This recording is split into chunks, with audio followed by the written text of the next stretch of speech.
Thank you. That feels good. Perhaps this morning, because we didn't yesterday, even though we were missing a few people.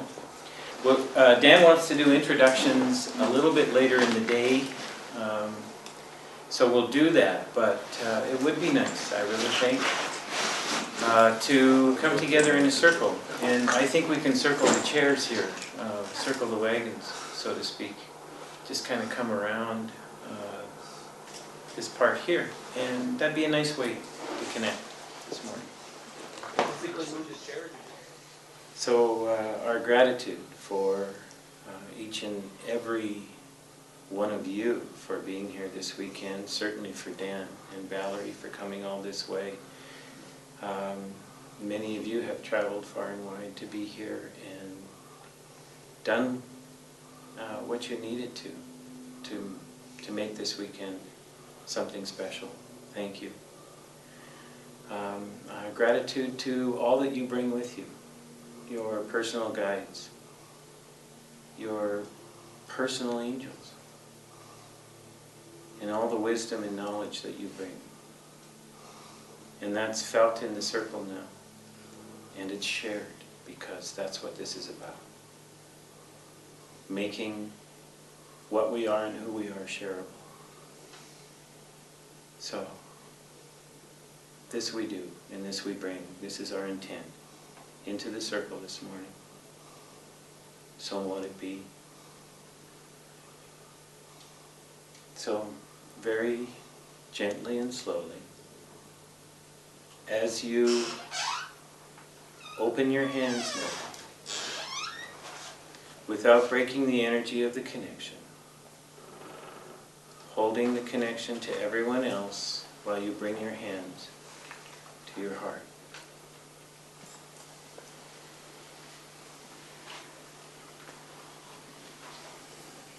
And so it is. Oh. Oh. Oh. Thank you, brother. Thank you. In the heart space with us. That's good. Okay.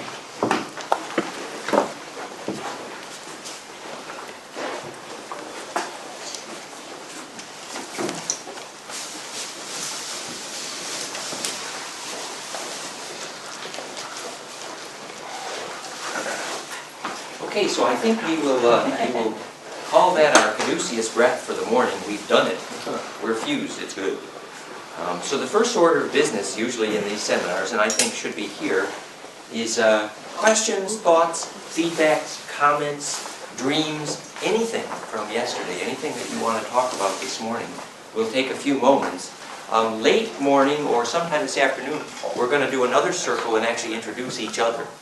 But right now, the issue is anything you want to talk about, questions, comments, feedbacks, dreams from yesterday, or anything. Yes, how can we serve you? Any thoughts? Yes, please. The 5 magic schools, with the Enochian being one through John Dee, and the abuse that he suffered at the hands of Kelly in his later years, and following a similar path to Tesla, where they give us lots, but their waning years are in obscurity. I felt a bit of condescension yesterday, Dan, as far as this is not a group that can go to elevated levels, right? That might be for an advanced class. And with that, just leads me to investigate on my own.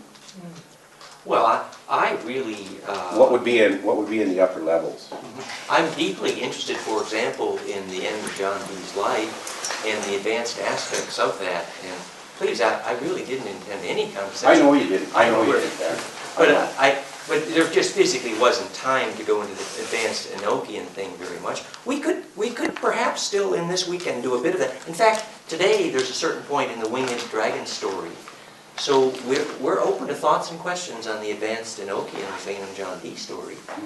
And it is true we do more of that perhaps in the advanced course. Are there other magic systems that we're part of that we don't know? Rosicrucianism, or... We're going to link some of that to the Bacon story perhaps later today and see a connection between them through Bacon to John Dee and what that meant. So, you know, we have time for a few of those threads here, and your questions help us get there, so that's fine. The other one I would like to have, maybe on your website you can point me there, is the 22 paths of the Tree of Life. The note was, the original concept was that if you took the three-dimensional origin of the Tree of Life, we have an animation here, which is basically a shadow of a tetra, and then a hex view of a cube, and then the hex view of a dodeca, locking into place, and that shadow is the Tree of Life. And if you summate all of the different rungs on the ladder, it was about 22, which were not just the OTO, the letters of Hebrew, but the specific amount of tilt it took to make that letter in Hebrew was the angle to climb that ladder of symmetry toward the Ein Sof implosion at the top. And then there's the issue about the 22 versus the 27. Is this a two-dimensional versus three-dimensional? Exactly. That if you did not have three-dimensional modeling tools, then your way of describing to people how to climb the ladder of symmetry, shadow of tetra, shadow of cube, shadow of dodeca, embedding, and you put that on flatland, the shadow is the Tree of Life.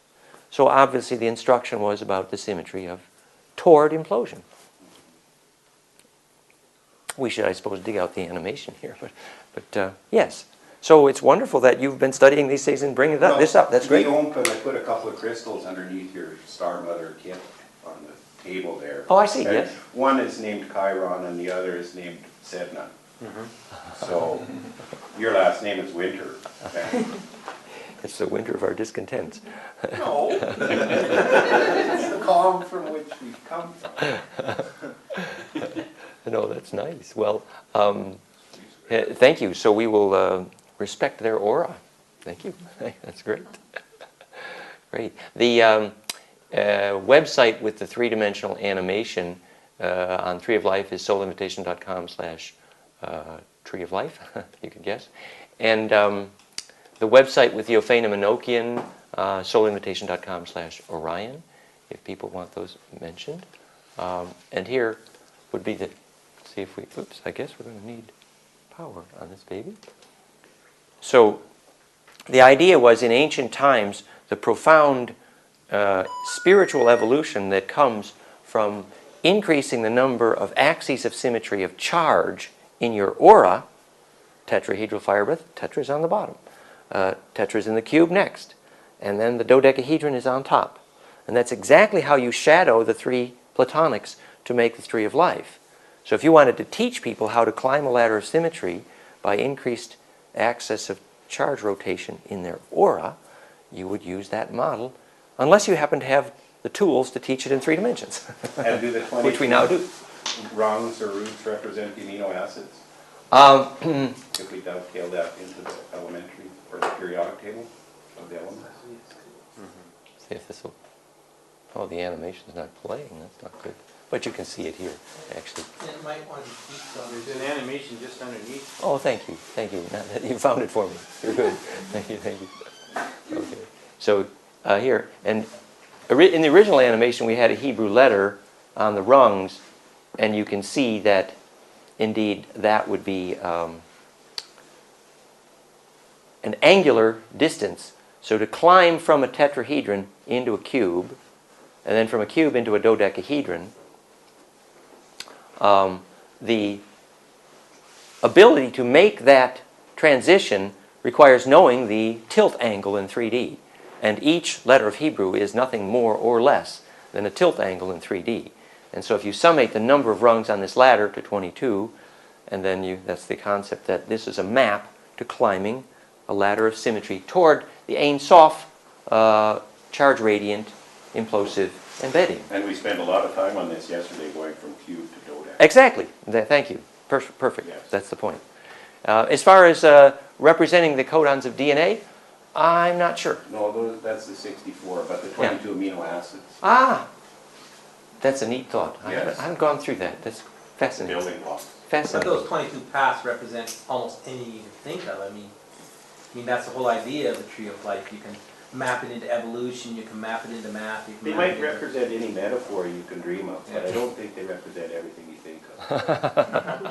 Well, but applying it specifically to I want to code. draw that Yeah. clarity there to feeling versus thinking, and you emote ions. And I wrote a few words on the board there, where it seems like we're dealing with emotion and motion and ion.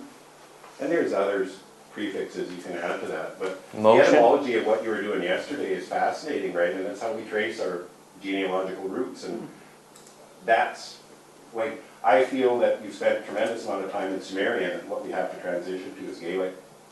And just in Scotland recently, we were discussing that connection. the Sanskrit Sumerian roots of Gaelic, and it's well acknowledged. It's a fascinating story. And I like this as well because today's story is about perfect branching, which is called Jan, J-O-N, from which we have the word, the lineage of John, Jan, which means to branch perfectly, ion. So the ion here is actually a description of John, which means perfect branching, actually.